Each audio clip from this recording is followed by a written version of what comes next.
আপনারা দেখেছেন গতকালকে হবিগঞ্জে আমরা যখন পথসভা শেষ করে ফিরছিলাম তখন বিএনপি ছাত্র দলের মানে সন্ত্রাসী ক্যাডার বলবো আমি, তারা আমাদের ভাইদের উপরে আমাদের উপরে কিভাবে নৃশংস হামলা চালায় এবং সেখানে আমাদের প্রায় 20 জনের অধিক আহত হয়, 2 জন গুরুতর আহত, একজন ইতিমধ্যে আমরা আপনারা জেনেছেন যে চোখ হারিয়েছে। তারই প্রতিবাদে আমাদের কেন্দ্রীয় নেতৃবৃন্দ, এনসিপির সংগ্রামী আহ্বায়ক জনাব নাহিদ ইসলাম এমপি, জনাব Hasnat Abdullah MP, doctor Mahmuda Alam Mitu MP সহ কেন্দ্রীয় নেতৃবৃন্দ আমরা আজকে যাচ্ছিলাম হবিগঞ্জ শহরে একটি প্রতিবাদ মিছিল করতে।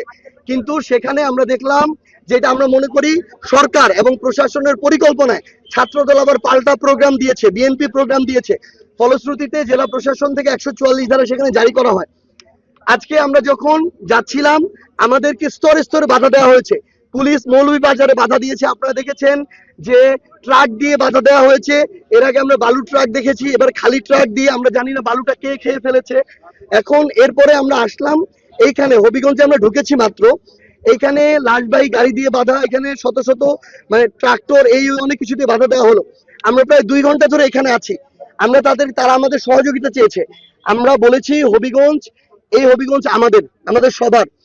আমরা প্রয়োজনে বিক্ষোভ মিছিল করব না, বিক্ষোভ সমাবেশ করব না, তাহলে আমরা সেখানে যাই, আমাদের যারা আহত ভাইরা হসপিটালে ভর্তি তাদের সাথে দেখা করি, আমরা একটা মামলা দায়ের করি, তারা আমাদেরকেও যেতে দিবে না।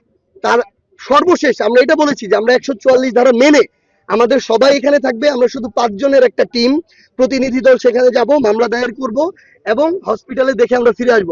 সেটা পর্যন্ত তারা এগ্রি করে নাই। যেটা বুঝতে বিন্দুমাত্র বাকি নাই, যেখানে বিএনপি সরকার, এখানকার দলীয় এমপি সবাই মিলে প্রশাসনকে তাদের দলীয় এজেন্ডা বাস্তবায়ন করাচ্ছে। এবং সর্বশেষ তারা এখানে চারপাশ দিয়ে ছাত্রদল, যুবদল, তারপর বিএনপির বিভিন্ন ধরনের, আমরা ওই দিক থেকে স্লোগান শুনছি। আমাদেরকে অনেকে এখানে ভাইরা আছে এসে বলছেন যে সশস্ত্র ভাবে তারা ওইখানে দাঁড়িয়ে আছে।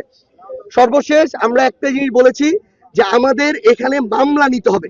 মামলা যদি আমরা এখানে করে না যেতে পারি তাহলে এই বাংলাদেশে আর রাজনীতির কিছু থাকে না, আরেকটা স্বৈরাচারের পথ শুরু হয়, একনায়কতন্ত্রের পথ শুরু হয়।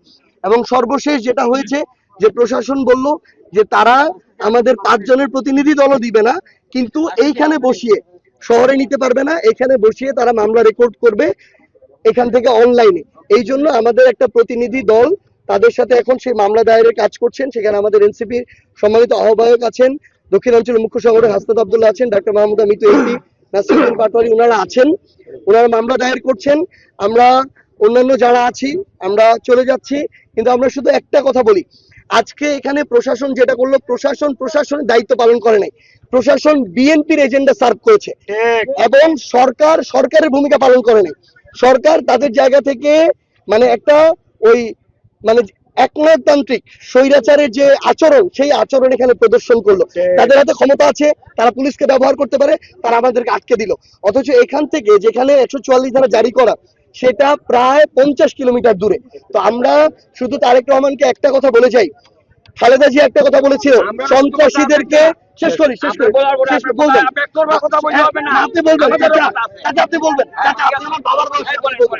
আমরা শুধু একটা কথা বলতে চাই, খালেদা জিয়া একটা কথা বলেছিলেন, ওনাকে আমরা সম্মান করি। বেগম খালেদা জিয়া বলেছিলেন যে আমরা ছাত্রদের ছাত্র দল চাই, টোকাই সন্ত্রাসীদের ছাত্র দল চাই না। কালকে যেটা হয়েছে, বেগম খালেদা জিয়ার ছাত্র দল এটা করতে পারে না। এখানে যে আচরণ হয়েছে, এই আচরণটা সন্ত্রাসী কায়দায়, একদম টোকাই দিয়ে পেটুয়া বাহিনী দিয়ে যেভাবে করে এটা হয়েছে।